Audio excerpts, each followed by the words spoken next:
And here we go, boys and girls. I got a little bit of time in between projects today. So we are wiring up the gauges for oil temp, fuel, and coolant temp. I'm not quite sure how we're doing the oil pounds because it is a manual gauge. And I don't know if it's a manual gauge still on the engine. So I'll have to wait till Bobby gets back so I can run that by him. We have our fuel, so I'll run that to its proper connector.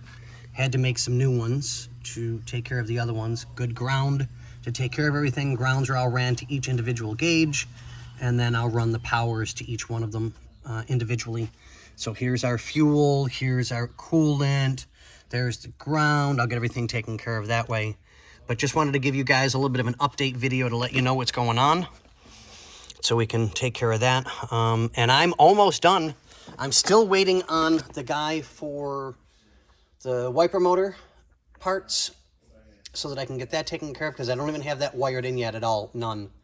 I'm not taking any chances with it until I have schematics on it. And I've got some of the schematics here, but not enough to tell me what I need to know. So I'm just trying to make sure that everything is as good as I can possibly get it. Yeah, this car has just been, I love this thing. It's just so pretty. But okay, it's just a quickie update video, and we'll let you guys go.